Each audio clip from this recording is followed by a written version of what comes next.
ஹே all எல்லோருக்கும் வணக்கம். Welcome back to my channel. இன்றைக்கி சண்டே. இன்றைக்கி என்னோடய லஞ்சுக்கு என்ன பண்ணுங்கிறதான் ஷேர் பண்ணிக்கிறேன். லஞ்சுக்கு வந்து மட்டன் கிரேவியும் அதுக்கப்புறம் சிக்கன் 65 ரசம் ரைஸ் அவ்வளோதான். ஃபஸ்ட்டு 65 மசாலா பார்த்துடலாம். ஒரு 1/2 kg சிக்கன் இதில் வந்து பார்த்திங்கன்னா ஒரு 2 டீஸ்பூன் மாதிரி ஜிஞ்சர் கார்லிக் பேஸ்ட்டு, அதுக்கப்புறம் 2 டீஸ்பூன் தனியாத்தூள், 1 டீஸ்பூன் வரமிளகாய்த்தூள், அதுக்கப்புறம் ஒரு 1/2 டீஸ்பூன் மஞ்சப்பொடி, சோம்பு, அதுக்கப்புறம் ரோஸ்டட் ஜீரா பவுடரும் மிளகுத்தூள் எல்லாமே ஒரு 1/2 டீஸ்பூன், கரம் மசாலா ஒரு 1/2 டீஸ்பூன். அதுக்கப்புறம் பார்த்திங்கன்னா வந்து கார்ன்ஃப்ளவர் வந்து ஒரு டேபிள் ஸ்பூன் மாதிரி கார்ன்ஃப்ளவர், அரை மூடி லெமன், அப்புறம் ஒரு 2 டேபிள் ஸ்பூன் மாதிரி தயிர்.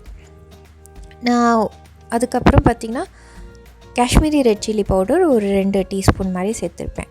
ஸோ டோட்டலாக 1 டீஸ்பூன் வந்து வெறும் மிளகாய்த்தூள், காஷ்மீரி ரெட் சில்லி பவுடர் வந்து 2 டீஸ்பூன் மாதிரி போட்டிருப்பேன். கலர் வரும், பட் காரம் இருக்காது.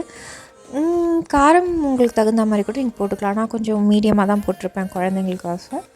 நீங்கள் கொஞ்சம் அதிகமாக காரம் வேணும்னா வெறும் மிளகாய்த்தூளே கூட இன்னும் 1 டீஸ்பூன் போட்டுக்கலாம். அப்புறம் தேவையான அளவு உப்பு போட்டு நல்லா பிசைஞ்சு விட்டுக்கோங்க. கையிலே பிசைஞ்சு விட்டுட்டு நல்லா கலரிட்டு ஃப்ரிட்ஜில் வச்சுருங்க. குறைஞ்சபட்சம் 1/2 hour 2 hours 3 hours கூட இருக்கலாம். ரொம்ப நல்லாயிருக்கும். ஓவர் நைட் மேரினேட் பண்ணி ஃப்ரிட்ஜில் வச்சுருந்தாலும் ஃப்ரீசரில் வைக்க வேண்டாம், ஃப்ரிட்ஜிலே வைக்கலாம். இந்த மாதிரி நாள் லஞ்சுக்கு இப்போ பண்ணணுன்னா கூட சூப்பராக இருக்கும். அந்த மாதிரியும் பண்ணலாம். ஸோ இப்போ அதை ஊற வச்சுட்டு நான் ஃபஸ்ட்டு அதை தான் பண்ணேன். அந்த வேலையை முடிச்சுட்டு இப்போ ஃபஸ்ட்டு மட்டன் கிரேவி பண்ணலாம். எப்போவுமே குழம்பே பண்ணால் போர் அடிக்கும். இது நல்லா கிரேவியாக வரும். இது மட்டன் கிரேவி, தொக்கு மாதிரி கிடையாது, கொஞ்சம் கிரேவியாகவே கூட பண்ணலாம். ஒரு பேனில் ஆயில் எடுத்துகிட்டு கொஞ்சோண்டு சோம்பு, பட்டை, கிராம்பு, அதுக்கப்புறம் பார்த்திங்கன்னா இந்த ஸ்டார் எனிஸ் இருக்கும் இல்லையா அது, அதுக்கப்புறம் அதெல்லாம் போட்டு தாளிச்சிட்டு ஒரு 2 மீடியம் சைஸ் வெங்காயம் அதுவும் போட்டு நல்லா வதக்கிடுங்க. மட்டனுக்கு ஆனியன் நிறைய போட்டால் நல்லாயிருக்கும்.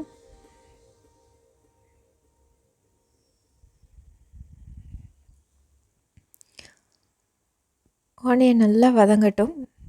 அதுக்கப்புறம் நீங்கள் ஒரு ஜிஞ்சர் கார்லிக் பேஸ்ட் ஆட் பண்ணிக்கலாம். அதனால் ஃபஸ்ட்டு ஆனியன் நல்லா வதங்கட்டும். இப்போ வந்து இந்த கிரேவிக்கு தேவையான மசாலா அரைக்கலாம். லைக் தக்காளி தான் நான் ஃபஸ்ட்டு அரைக்க போகிறேன்.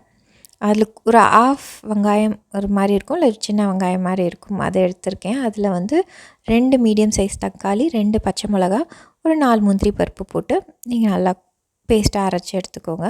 இப்போ வெங்காயம் வதங்கின உடனே 1 டீஸ்பூன் ஜிஞ்சர் கார்லிக் பேஸ்ட்டு போட்டு வதக்கிக்கோங்க. நான் ஆல்ரெடி மட்டன் வேக வச்சு எடுத்து வச்சுருக்கேன் குக்கரில். அதில் பார்த்திங்கன்னா வந்து நான் இஞ்சி பூண்டு பேஸ்ட் போட்டிருக்கேன். அதனால் இப்போ நம்ம கிரேவி பண்ணும்போது அதில் 1 டீஸ்பூன் மட்டும் போட்டிருக்கேன். மட்டன் பார்த்திங்கன்னா ஒரு 1/2 kg மட்டன் எடுத்திருக்கேன். ஸோ நம்ம அரைச்ச விழுது இருக்கு இல்லையா, பேஸ்ட் பண்ணோம் இல்லையா, தக்காளி வெங்காயம் எல்லாம் போட்டு அதை வந்து ஆட் பண்ணிக்கோங்க.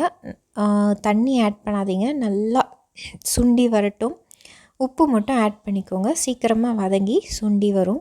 சுண்டி வந்ததுக்கப்புறம் நம்ம வந்து நம்மளோட மசாலா பவுடர்லாம் ஆட் பண்ணிக்கலாம். இந்த கிரேவி ஆக்சுவலி சப்பாத்திக்கு ரொம்ப நல்லாயிருக்கும், ரைஸுக்கும் நல்லாயிருக்கும். நீங்கள் சப்பாத்திக்கு நைட் டின்னர் பண்ணுற மாதிரி இருந்தால் பண்ணி ட்ரை பண்ணி பாருங்கள், ரொம்ப டேஸ்டியாக இருக்கும். ஆஸ் யூஷுவல் ரொட்டீன் மசாலா தான். மஞ்சப்பொடி, தனியாத்தூள், வெறும் மிளகாய்த்தூள், தனியாத்தூள் மட்டும் 2 டீஸ்பூன், வெறும் மிளகாய்த்தூள் 1 டீஸ்பூன், காரத்துக்கு தகுந்த மாதிரி போட்டுக்கலாம். அதுக்கப்புறம் ரோஸ்டட் ஜீரா பவுடர், கொஞ்சோண்டு கரம் மசாலா, அண்டு குழம்பு மிளகாய்த்தூள் இருக்கும் இல்லையா, நம்ம வீட்டில் அரைச்சது, அது வந்து நான் வந்து ஒரு டேபிள் ஸ்பூன் மாதிரி ஆட் பண்ணிக்கிறேன். அது ஒரு ஃப்ளேவரும் கொஞ்சம் திக்னஸ் அதெல்லாம் கொடுக்கும். அதுக்காக குழம்பு மிளகாய்த்தூள் 1 டீஸ்பூன் மாதிரி ஆட் பண்ணிக்கிறேன்.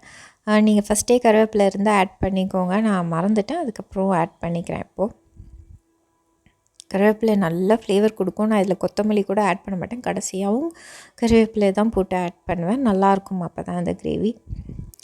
நல்லா இந்த மாதிரி சுண்டி வரணும். உங்களுக்கு எண்ணெய்லாம் பிரிஞ்சு ஃபுல்லாக சுண்டி நீங்கள் பார்த்திங்கன்னா கடாய் விட்டு வரும். பட் எண்ணெய்லாம் பிரிஞ்சிருக்கும். இந்த அளவுக்கு வதக்குங்க ஃபஸ்ட்டு. அதுக்கப்புறமா தான் நீங்கள் தண்ணியும் மட்டனும் ஆட் பண்ணணும். அப்போ தான் மசாலா வந்து உங்களுக்கு டேஸ்ட்டு கொடுக்கும். ஸோ மேக் ஷுர் நீங்கள் ரொம்ப பொறுமையாக இருந்து நல்லா இந்த மாதிரி வதக்கி எடுத்துருங்க. எண்ணெய் பிரிஞ்சு வர அளவுக்கு வதக்கிட்டு இப்போ மட்டன் ஆட் பண்ணிக்கோங்க. மட்டன் குக்கரில் நான் வந்து ஒரு 3 விசில் விட்டு எடுத்திருக்கேன். அதில் வந்து பார்த்திங்கன்னா நான் வந்து இஞ்சி பூண்டு பேஸ்ட்டு, மஞ்சத்தூள் கொஞ்சோண்டு, அதுக்கப்புறம் வந்து கொஞ்சம் ஒரு பாதி வெங்காயம் நான் மிக்சியில் போட்டு அரைச்சேன் இல்லையா, அதில் ஒரு பாதி வெங்காயம் வந்து இந்த மட்டன் வேக வைக்கும் போது அதுலேயே பொடியாக நறுக்கி போட்டு பெசரி விட்டு வேக வச்சேன். ஸோ ஆனியன் தான் மட்டனுக்கு நல்லா ஃப்ளேவர் கொடுக்கும். மட்டன் கிரேவிலேருந்து எந்த மட்டன் டிஷ்ஷுக்கும் ஆனியன் வந்து நல்ல ஃப்ளேவர் கொடுக்கும். அதனால் ஆனியன் நீங்கள் கொஞ்சம் தாராளமாகவே ஆட் பண்ணிக்கலாம். ஸோ உங்களுக்கு கிரேவி என்ன கன்சிஸ்டன்சியில் வேணும், எவ்வளோ வேணுமோ அதுக்கேற்ற மாதிரி தண்ணி விட்டு நல்லா கொதிக்க விடுங்க. ஒரு 10 minutes to 15 minutes medium to low ஃப்ளேமில் கொதிக்கட்டும். நல்லா கொதித்ததுக்கப்புறம் நான் வந்து சிம் பண்ணி வச்சுட்டேன். அப்போ தான் எண்ணெய்லாம் ஃபுல்லாக பிரிஞ்சு வரும். அது அப்போ தான் கிரேவி நல்லாயிருக்கும். அந்த அளவுக்கு நீங்கள் ஒரு 15 மினிட்ஸ் கொதிக்க விட்டால் தான் எல்லாம் ஒன்று சேர்ந்து. ஸோ அவ்வளோதான், மட்டன் கிரேவியும் நம்ம ரெடி. நல்லா கொதித்து எண்ணெய் பிரிஞ்சு வந்துருச்சுன்னா mutton gravy ready. And specially for chapati ரொம்ப நல்லாயிருக்கும். எனக்கு ரொம்ப பிடிக்கும். ரைஸ்க்கும் நல்லாயிருக்கும். திருப்பி அகெயின் குருமாவோ குழம்போ பண்ண வேணாம். ஸோ அதனால் டிஃப்ரெண்ட்டாக பண்ணலாம். இன்றைக்கி நம்ம சப்பாத்தி பண்ணுற மாதிரி கிரேவி ரைஸ்க்கும் நல்லாயிருக்கும்ட்டு தான் இன்றைக்கி இந்த பிளான். அண்ட் அஃப்கோர்ஸ் ரசம் இருக்குது. அதுக்கப்புறம் சாப்பிட்றதுக்கு ரசம் பண்ணியிருந்தேன். ரைஸ் அவ்வளோதான் இன்றைக்கி வீடியோ. அண்ட் இந்த ரெசிபீஸ் உங்களுக்கு பிடிக்கும், கண்டிப்பாக ட்ரை பண்ணி பாருங்கள் இந்த மட்டன் ரெசிபி. நான் கடைசி எல்லா வேலையும் முடிச்சிட்டேன். ஒரு பக்கம் எண்ணெய் கடாய் வச்சுருக்கேன் சிக்கன் பொரிக்கிறதுக்கு. இந்த பக்கம் பார்த்திங்கன்னா கடைசியாக ரசம் தாளித்து விட்டாச்சு. ரசம் ரெசிபி நான் ஷேர் பண்ணலாம். உங்களோட நெக்ஸ்ட் ஏதாவது அடுத்த வீடியோஸில் இல்லை எதுலையாவது நான் ஷேர் பண்ணுறேன். இன்றைக்கி ஷேர் பண்ணலை. ஸோ ரசம் ரெடி. அதுக்கப்புறம் நம்ம எண்ணெய் நல்லா காஞ்சிடுச்சு. அந்த பக்கம் எண்ணெய் காஞ்ச உடனே சிக்கன்லாம் பொரித்து எடுத்துட வேண்டியது தான். சிக்கன் ஃபஸ்ட்டு ஹை ஃப்ளேமில் வச்சு போடுங்க. ஹை ஃப்ளேமில் வச்சு போட்டுட்டு அதுக்கப்புறம் சிம் பண்ணி வச்சுருங்க. சீக்கிரமாகவே வெந்துடும் சிக்கன். பட் ஸ்டில் கொஞ்சம் நேரம் சிம்மில் வச்சு வறுக்கணும்.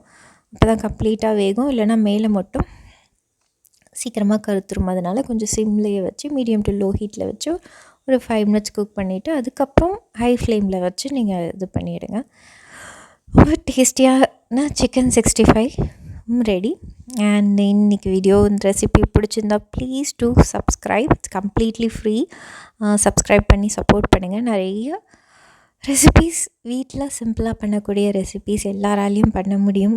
அண்ட் பேக்கிங் ரெசிபீஸும் ஷேர் பண்ணுவேன். அண்ட் தேங்க்யூ ஃபார் வாட்சிங்.